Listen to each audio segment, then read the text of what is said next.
గుర్తుపై ఆరడుగుల చైతన్యమే బలహీన వర్గాల సారథై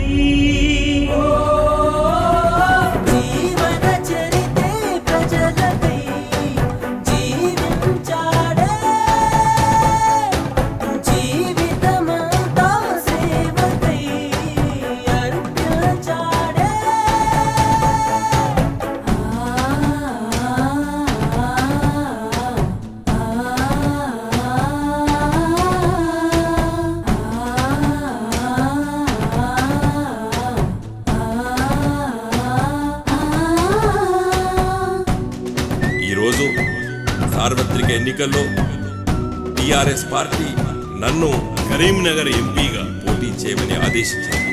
నేను ఈరోజు కరీంనగర్ ఎంపీగా టిఆర్ఎస్ పార్టీ అభ్యర్థిగా పోటీ చేస్తున్నాను.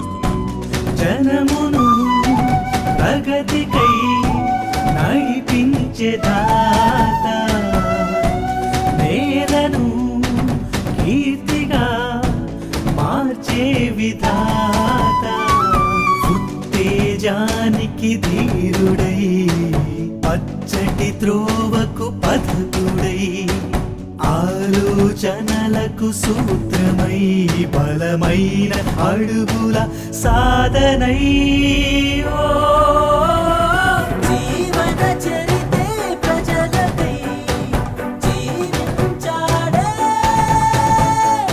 మీరు 30వ తారీఖు నాడు జరుగుతున్న ఎన్నికల్లో 2 సార్ల కారు గుర్తుపై మీరు ఓటు వేయాలి. ఒకటి ఎంపీ అభ్యర్థిగా నన్ను, మరియు రెండోది ఈ నియోజకవర్గంలో ఎమ్మెల్యే అభ్యర్థిని గెలిపించాలని చెప్పి నేను మిమ్మల్ని కోరుతున్నాను. ఎల్లప్పుడూ మీ సేవలో మీ బోయినపల్లి వినోద్ కుమార్. కారు గుర్తుకే ఓటేద్దాం, బంగారు తెలంగాణను నిర్మిద్దాం. జై తెలంగాణ, జై టిఆర్ఎస్.